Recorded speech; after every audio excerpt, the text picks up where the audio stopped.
Welcome to the Tech Blog Writer Podcast, your guide to future tech trends and innovation in a language you understand.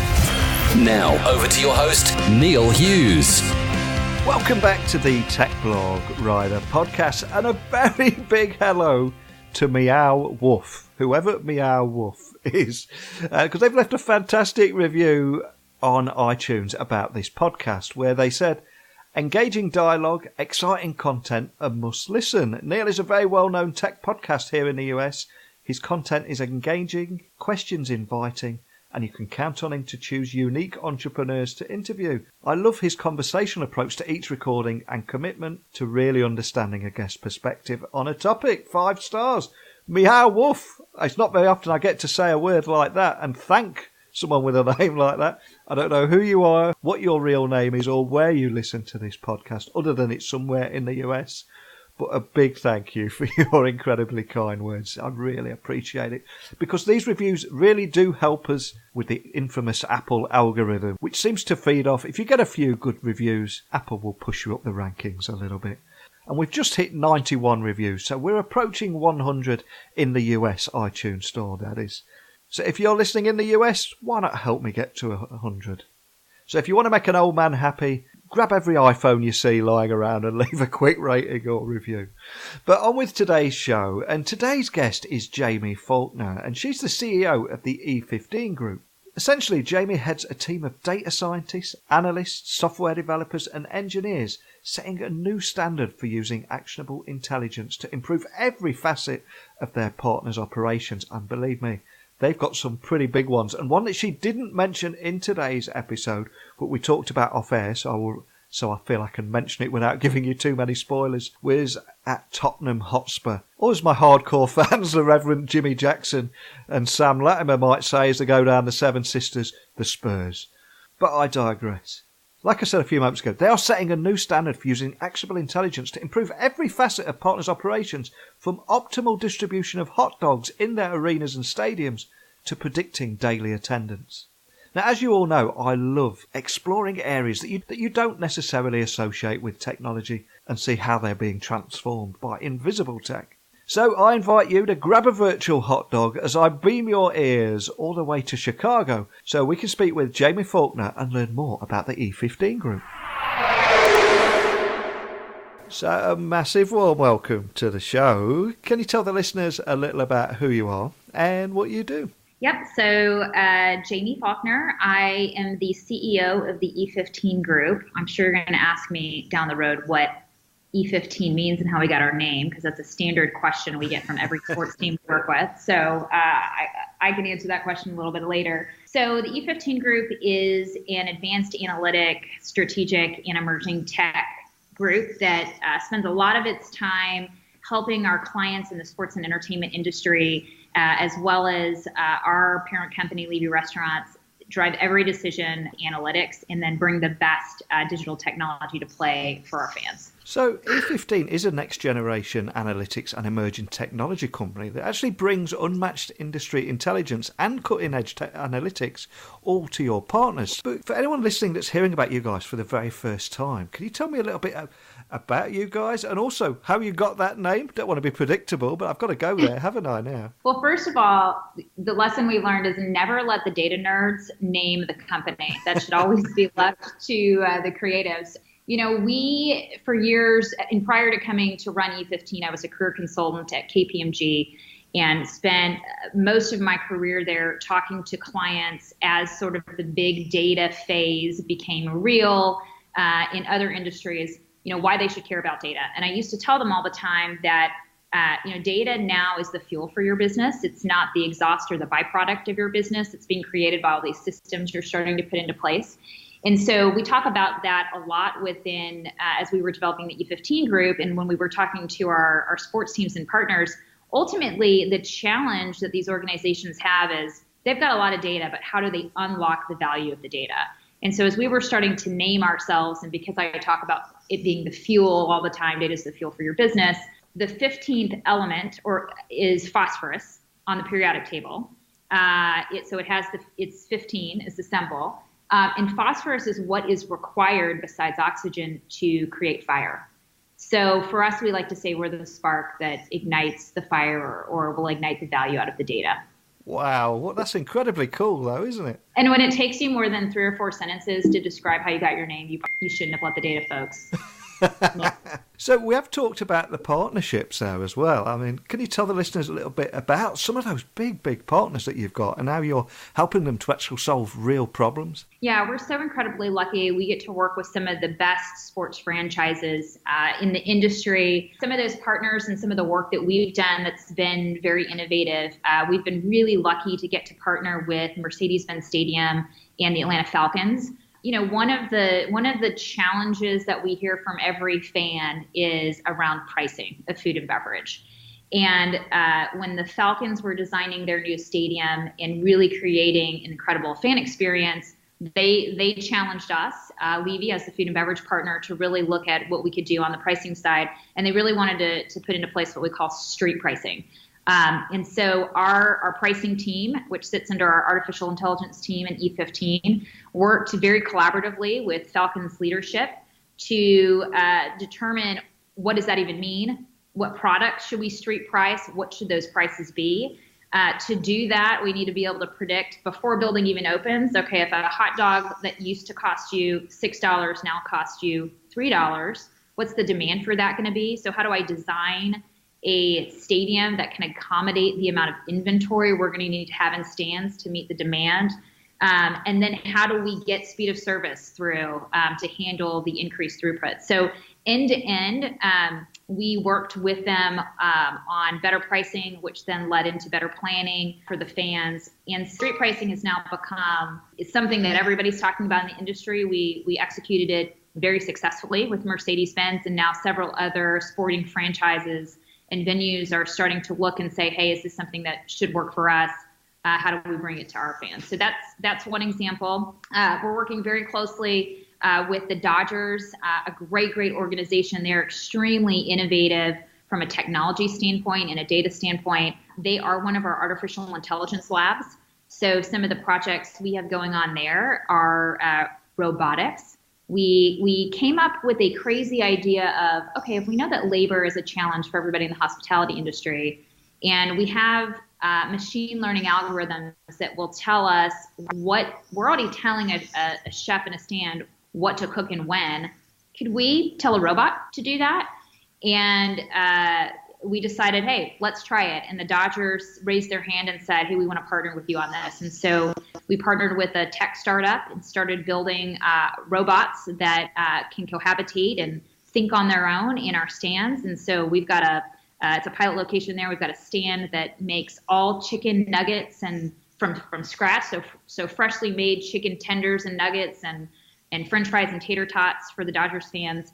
And we have a robot in the back of the house that does all the cooking and interacts with all the other employees there. And it's been a great experience. We've been able to take the employees and move them to the front of the house into more engaging roles with the fans. It's increased our throughput. It's increased our food quality. It's increased the experience for our team members in that stand working. And then ultimately it's created a better experience for our fans. But who would ever think that robots, the first frying robot in the world, would be at Dodger Stadium? So just another great example going coast to coast of some of the great partners and different things that we're working on. It's incredibly cool. I'm also finding myself a little bit hungry after all that talk about food there as well. Yeah. But the E15 Group is a subsidiary of the Levy Group, as you mentioned a few moments ago, and you support a wide range of clients across sports, entertainment, hospitality and retail. But for international listeners, Levy is also a family of restaurateurs delivering dining to its best restaurants, arenas, stadiums, tracks, convention centres and events and so much more. But can you share the backstory of both Levy and the E15 Group and how you got where you are today? Yeah, so Levy is super interesting because they used to be a delicatessen and in Chicago, ran a couple restaurants in Chicago, and the White Sox came to Levy and said, hey, we've got our concessionaire doing our hot dogs, but we're trying to create a more premium experience for our fans. Would you have any interest coming in and helping deliver that premium service for our premium guests? And I believe Larry Levy originally said no, and then was quickly convinced by the White Sox to come and try it. And so Levy got into the sports and entertainment industry by providing premium services to the White Sox, and then that quickly spread and started doing that service for other teams, and then took on the concessions piece. And then since then, they just were so successful, starting to take on more hospitality clients and entertainment venues. Throughout that process, Levy's culture is extremely entrepreneurial and innovative. They tend to be the hospitality provider that is always thinking about how to do things better. How do we provide better experience for our team members? How do we provide better culinary experience? What's coming next? And bringing those ideas to the clients. And so on the sports side and how E15 got involved, while Levy was innovating from a food perspective, obviously our sports teams, through Moneyball and some other great leaders on the player side, started evolving business decisions and player decisions using data in their front offices. And so those partners very quickly then started to expect all of their partners, including their hospitality partners, to be very data driven. And so analytics and technology that started off on the player side quickly moved over to the business side. And so as Levy began to think about, well, we don't know anything about data and analytics. Nobody does. It's very new in this space.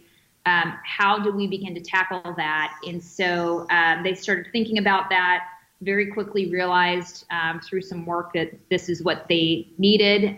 This would provide great benefit to our partners, ultimately would make the fan experience they deliver a lot better. And so they hired me to come in and build E15.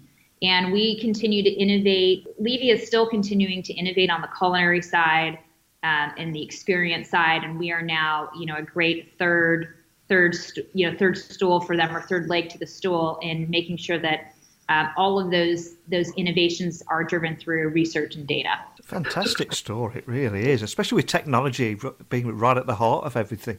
So can you tell me a little bit more about how your advanced technology and those analytical techniques and how they actually enable you to offer insight-driven decisions to improve your clients' operations, but both on the field of play and off too? Yeah, so what's really interesting is, one of the biggest mysteries that a lot of teams have, or clubs, is trying to understand their fan. Right, because if today, just because of how it works, you use a ticket to get in and we don't necessarily know who you are yet, although mobile ticketing is helping us solve for that. And so similar to how teams are trying to figure out what type of ticketing products to offer, which sponsorships they should go after, and we're trying to figure out what are the right food programs we should be offering, the right products at right price. In order to do that, you need to understand who your fan is. And so one of the probably fastest growing teams that we have on E15 is our consumer insights team.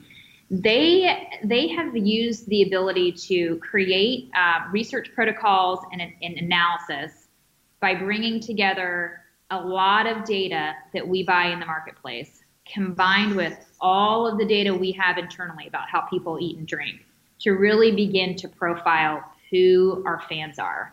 Because ultimately we want to know how they spend their time and money when they're actually not in the venue. Because understanding what somebody's doing in the venue has become relatively easy, but it's really difficult to know what they were doing before they came to your game and what they are doing after they leave.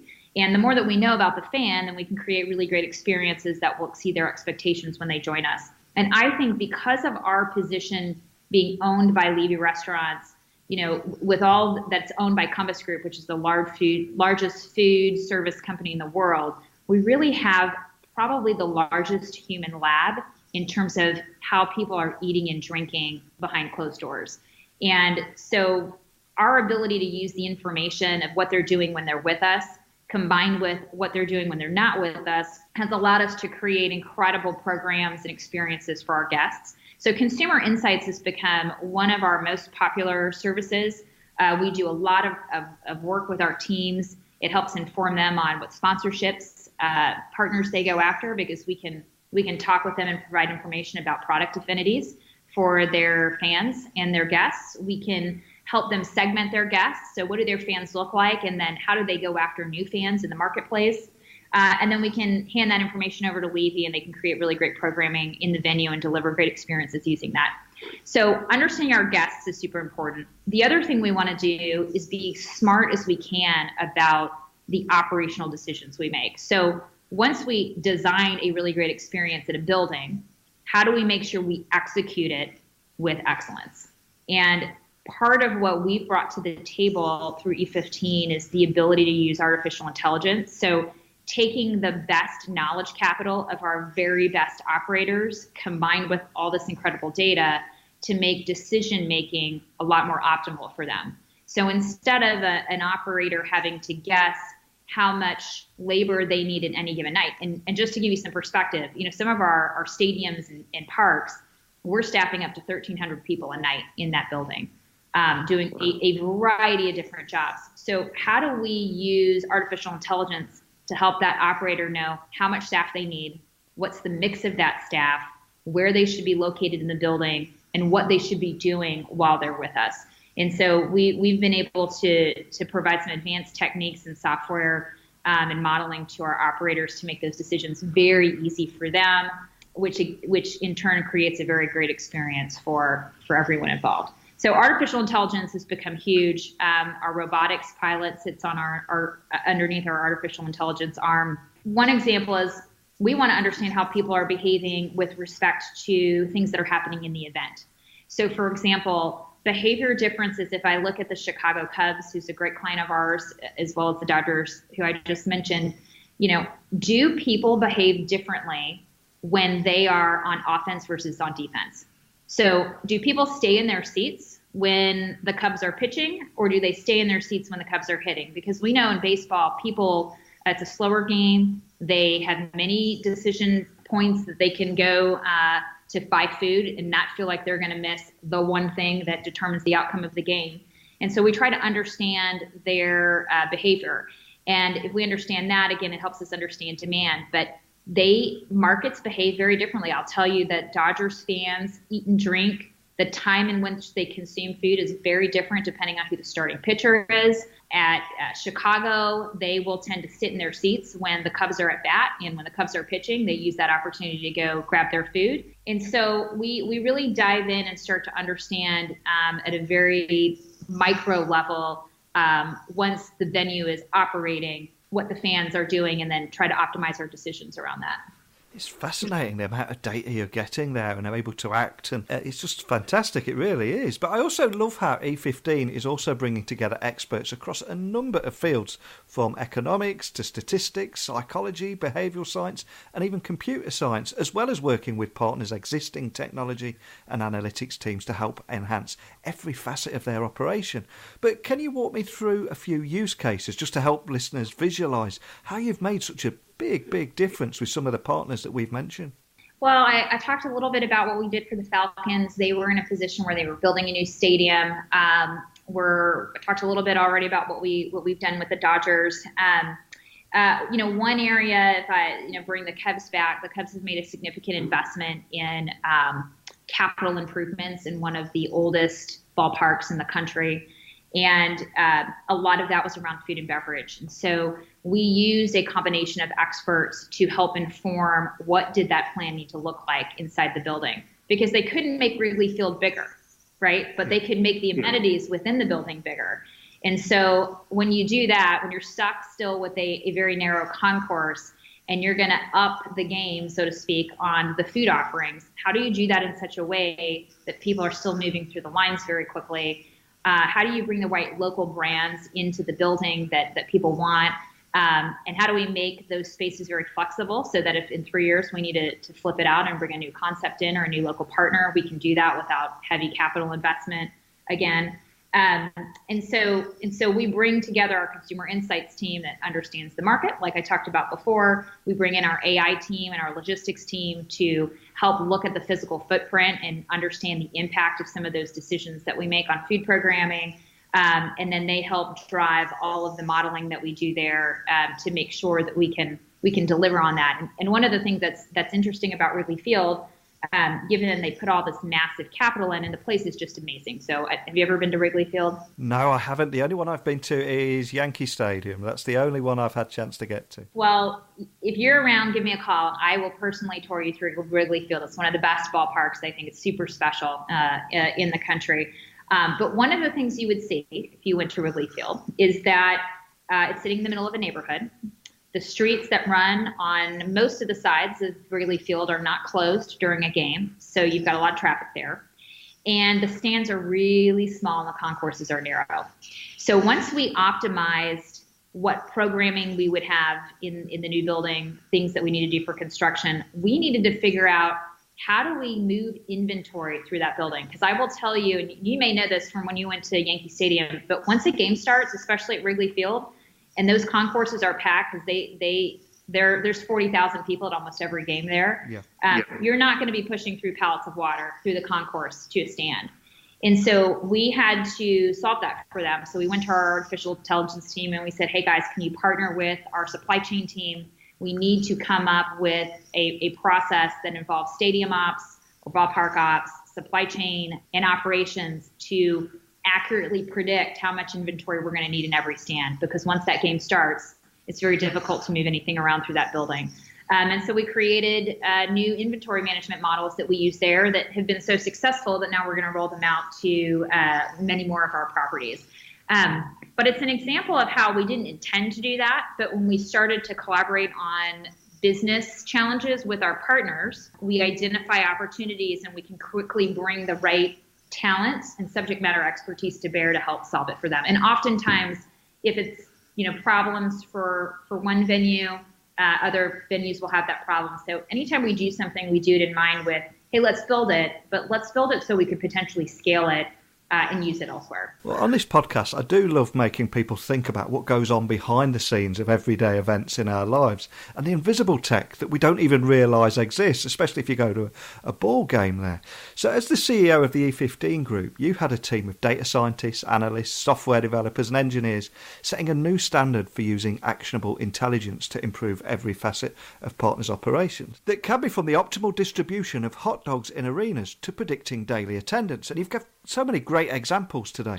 But if we were to take an example of something like a hot dog at a ball game, can you offer insights to the kind of thing that is happening behind the scene while people are sat in their seats watching the game that's going on behind the scenes with your technology? Yeah, so, everybody wants a cold beer and a hot dog when they go to a baseball game.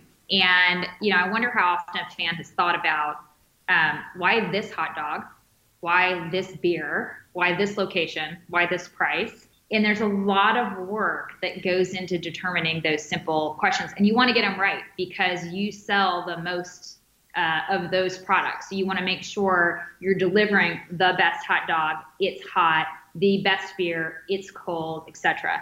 And so it all goes back to some of the things I've mentioned before. The first thing is, if you want to make sure that you can deliver that great cold beer to the fan or that incredibly delicious hot dog to the fan, you need to know if that fan's going to be there. And so one of the things that we have been partnering with many of our teams with is just predicting attendance. Again, not only are they challenged with knowing who's walking through the door, but understanding, is the ticket going to be used and when is that ticket going to be used? So when will people actually arrive to the game? And so we've partnered with them to start predicting attendance, not only predicting how many tickets will be sold, but predicting if those tickets will be used, what time they will be used. So are you going to arrive an hour before the game with your ticket, or do we think you're going to arrive 30 minutes before, and which gate are you going to enter in? Because those decisions, believe it or not, then start off a trail of a lot of other decisions, right? So how many buys can we get you for if you're coming 2 hours before the game when gates open versus if we think you're going to come 5 minutes before the game, before tip-off or before the puck drops? If we're talking about basketball or hockey, and where you're going to buy. And all those things drive decisions like, well, how many people do we need? How many products do we need to have? When do we need to prepare those products? What's the right mix of labor? And so once we know the amount of people that'll be coming, when we think they're going to show up, which gate they're going to enter in, we then begin to start producing a lot of models that will predict for us the answers to those questions. All right, well, what will demand be for that hot dog? And how many places do we need that hot dog to be? And how many hot dogs do we need in each of those stands? So which stands should be open or closed that sell that product? How much product do we need to load in? And how much labor do I need? Those are a series of really important decisions. If we get those wrong at any point in the process, then you put at risk that fan getting a great cold beer or a great delicious hot dog. And so we're trying to we're trying to partner with all the different stakeholders that are making those decisions behind the scenes to use modeling to do that. We're now starting to figure out where we can insert robotics to help us out with that. We also spend a lot of time finding the right technology that helps us answer some of those questions. So whether it's the right camera technology that we might embed into standard cameras just so that we can understand line lengths, and are people entering a gate, making a right, and making their first purchase right at the first stand that they see, or do they typically walk down to where their seats are and purchase closer to that? So we're also using technology to help generate new data for us so we can really understand fan behavior once they're inside. So there's a lot of logistics, I will say. I like to tell clients all the time, like, it's just a simple math problem. It's all math at the end of it, but it's far more complicated than that. But, it extends to beer too, right? Like, there is a science behind what beers we offer, where we offer them. So where we actually offer craft beers versus domestic, why we offer them in a container versus maybe on draft, why we size them the way that we do. So there is a lot of science actually behind how we make some of the what would be perceived as maybe the more simplistic decisions. But again, there's a lot that goes into it. At the end of the day, we want to make sure that if you're at a baseball game, or you're at an NHL game in any one of our venues, you're getting, a hot hamburger or hot dog and super cold beer, and you're getting the one that you wanted. And like I said, it is incredibly complicated, and there's so much goes into it that people don't know about. But I've got to ask, as someone that's worked with the global development and deployment of data analytics technology in some of the biggest venues in the US, what are the biggest challenges that you've encountered along the way? I think some of the biggest challenges we encounter is actually access to data, and then access to quality data.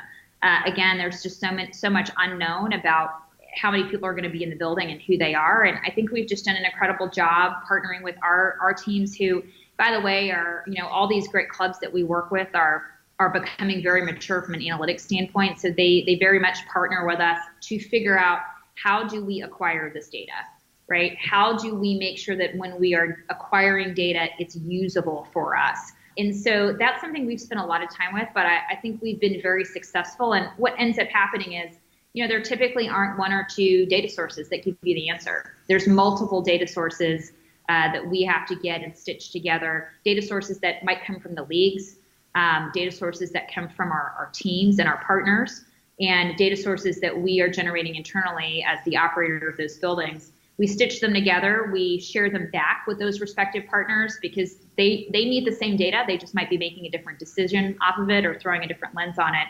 So I think it's been one of our biggest challenges, but as we've partnered with everybody together because they share the same challenge, we've come up with some really great solutions and have created some new data that just quite frankly didn't exist probably even 5 years ago in this industry. And what about opportunities? I mean, you've achieved so much, but there are still so many enterprises not making the most of the opportunities out there, isn't there? There are, and I think, we originally started from a Levy perspective, we started with the major leagues. They certainly are in many lines of business from a hospitality and entertainment standpoint.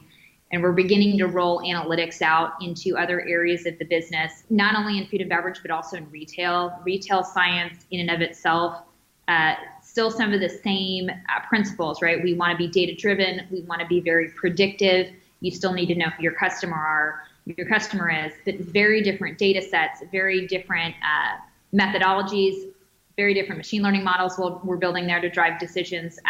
So for us, we're starting to build teams and expertise around retail in the sports space. We're looking at, and we'll be spending a lot of time with robotics in the future and seeing how we can continue to test and develop more robots that can help augment one of the biggest challenges that everybody has in the hospitality industry, which is finding labor, and also making jobs that aren't as desirable, like frying food for 4 hours or 5 hours, better, so that we can use this great talent that we've access to in a much better way, or put them in a role where they're directly interfacing with our fans and for better experiences. So tackling labor with robotics is one of our goals. And something we'll be working on, and then just continuing to, I think, push the digital agenda with our partners, moving fans to mobile, trying to get their full experience on the phone.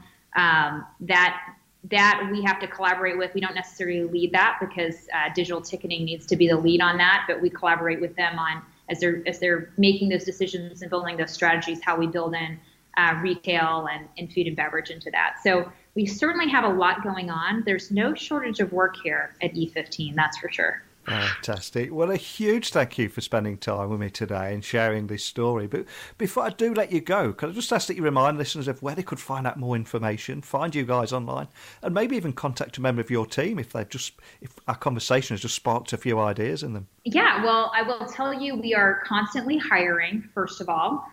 So if there's any great data scientists or great minds out there, we'd love to get to know you.